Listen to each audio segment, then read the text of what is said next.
The annual Marcus Garvey Roots Extravaganza takes place this year, Saturday, August 20th, 2011, at the Carter Park, 1450 West Sunrise Boulevard, and that's in Fort Lauderdale. The theme for this year is Emancipate Yourselves from the Mental Slavery of Dependency and Become Self-Sufficient. We have two special guests, Dr. Umar Abdullah Johnson, blood relative of Frederick Douglass, and of course, Dr. Julius Garvey, the son of Pan-African patriarch Marcus Garvey. He will be the special guest of honor and keynote speaker, celebrating the 124th anniversary of the hero's birth. And without further ado, I'd just like to say a hearty welcome to Dr. Julius Garvey to the Supermix. Good afternoon and welcome, sir. How are you doing today? I'm doing fine. Thank you very much. It's good to be talking with you. Oh, you're more than welcome. Of course, I must say it's an honor and a pleasure to have you here live on the Supermix. And I'd just like to, go straight into it. Tell us your fondest memories of your father and how it influenced you. You have to understand that the last time I saw my father, I was 5 years old, which was in England. So the memories are very young, and it's of basic childish things like playing ball in the backyard, going to the movies, and playing in the living room with my brother, with him sort of observing and so on. That's sort of a memory. Okay, but has Marcus Garvey's Pan-Africanism, has it influenced you in any kind of a way? Well, my mother, of course, you should know, and I'm sure you do, was his administrative secretary. She edited the books, The Philosophy and Opinions of Marcus Garvey, volumes 1 and 2. One of my favorite books. And she was a part of the organization until really she took over the role of raising myself and my brother. I have an older brother, Marcus Jr. So she brought us back from England when the Second World War was getting ready to start, and my father stayed to continue the organizational work. So she imparted the ideology of the organization, which she was part of, and while she didn't found it, she was very much a part of it from about 1917 in New York City onwards. So I understand that you are a board-certified surgeon. Tell me the relationship between Pan-Africanism, being the son of Garvey, and your relationship as a medical doctor. Because to be quite frank before you answer, I've always heard the term Dr. Julius Garvey, and I immediately assumed that it was a doctorate in philosophy or something like that. To be quite frank. Very interesting. No, I'm a doctor, the real doctor. The real doctor. Yeah, man, not a words doctor. I'm discovering that. I'm actually a surgeon, and I'm trained in the specialty of cardiothoracic surgery.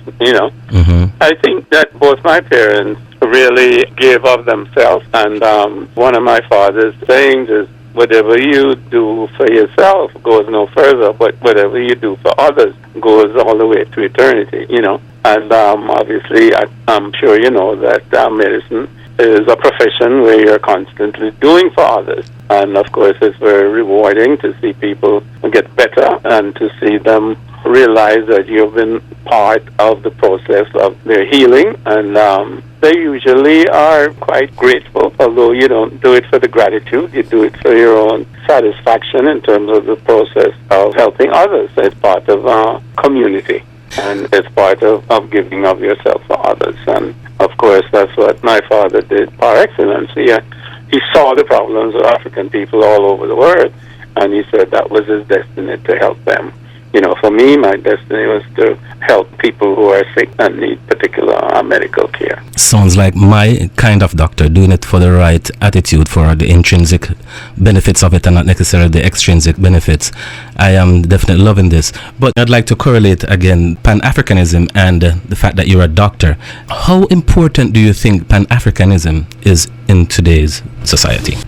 In the 21st century? Yes. It is everything. If you don't have Pan-Africanism, you don't have anything. Because if you don't have Pan-Africanism, you can't have unity. And if you don't have unity, you have no strength and you're going nowhere. 53 or 54 African nations can't go anywhere by themselves. And the Caribbean nations can't go anywhere by themselves. And African people who are in minorities in other countries can't go anywhere by themselves. And each of us rises insofar as everybody else rises, meaning that as Africa rises, we rise here in the West. You and I know that. that we are respected or disrespected based on how Africa is viewed. So that at the present time, Africa is relatively weak and divided, and it needs the Pan-African concept to bring it together, which was the concept of Marcus Garvey, others before him, like Blyden, and others after him, such as Kwame Nkrumah, Lumumba, and so on. Up to now, President Wade is a strong Pan-Africanist. So it is the ideology that says that African people have a common history, common culture, common beliefs, common origin, and have really been through a common situation for the last 500 years, and that they need to unite to get rid of that oppression and to really free themselves and to achieve their own destiny. Dr. Garvey, I've been hearing this thing, unite and Pan-Africanism, for the better part of 22 years since I saw the light of Rastafari and the culture of Garveyism. And I'm going to be quite frank with you. I feel like we are yet to really unite. What do you have to say? And, before you answer, this year's theme, it comes from a quote from your father, emancipate yourself from mental slavery. There's a second part to it. It says here, and become self-sufficient. I'm loving this. That's where I'm headed. That's what I'm feeling. Can you, endorse that a little bit for me, please? Yeah, this self-sufficiency is a theme that is all through everything that he has said and everything that he has done, is for us to do for ourselves.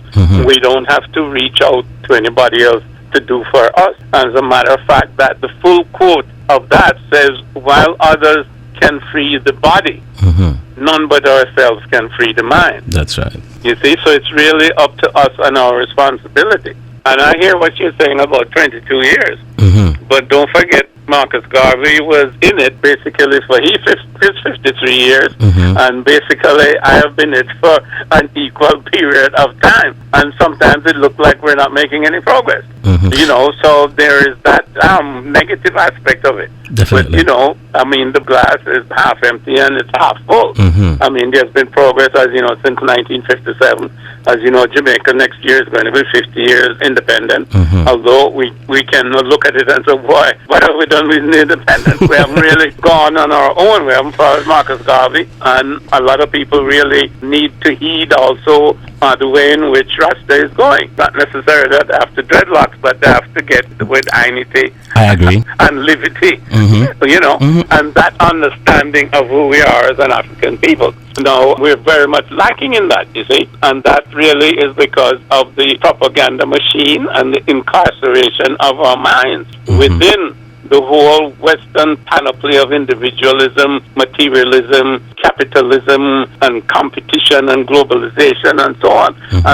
We're really in a cage, you see, and it's a mental cage primarily, and we need to have enough understanding to really break out of that. Until we have that understanding, we will continue to be on the periphery of power and the periphery of the international scene, and we really will be on the bottom as far as all the other nations are concerned. Because if you look, you'll see China is rising, India is rising, Brazil is rising, and the Arab world is trying to get free from the oppression of previous imperialism and colonialism. We, as an African people, are somehow late starters, and we need to get out of the blocks like our brethren there. You see that can really run and win that 100 meters. That's right, that's right. Something, you're definitely right. My 22 years is just a drop in the bucket according to the struggle, but just in case my point was misconstrued, you mentioned all of these different things that we've been talking about all of these different years. You see China rising, and we see all of this beautiful thing that the African culture has produced worldwide. And I'm saying to you now, you mentioned responsibility, which is getting right there, but could you just talk a little bit more about what kind of individual responsibility do we need now to move forward? Gandhi, one of my favorites alongside Marcus Garvey, he has said, be that change that you want to see. That's something that I actually end my shows with here on the radio. Do you have anything to say along those avenues? Because what I'm trying to say is that the philosophy is there, the books are there, the culture is there. People love our culture and they use it for their purposes. What can we do now to get that respect that we so rightly deserve as a group of people? Well, I think you have hit it on the head. Okay. Gandhi is a great example, and there are many others who have understood that, you see.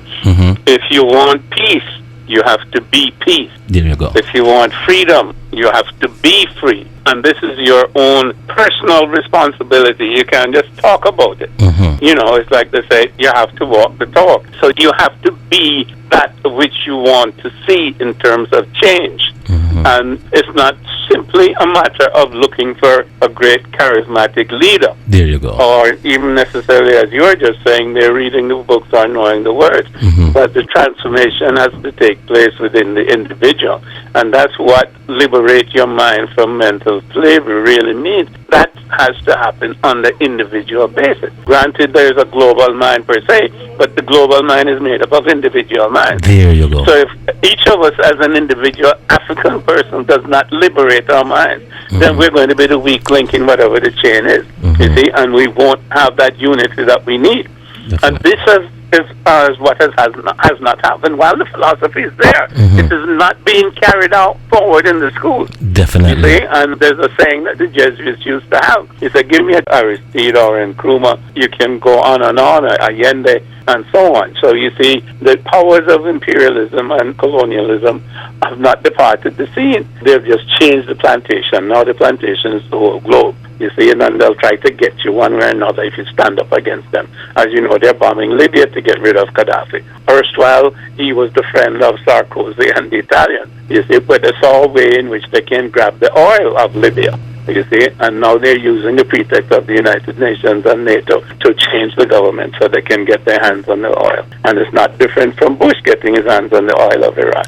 So, you know, the whole thing continues. And, of course, the struggle continues. I find it very, very, very interesting. America is celebrating the first black president. And I'm not talking politics now, but I'm just saying statistically, the first American president to bomb Africa was Mr. Obama. Sir, what can we expect of you this weekend? You're coming to the Marcus Garvey Roots Extravaganza, 124th birthday celebration. What can we expect this Saturday night from you, sir? Well, you have to come.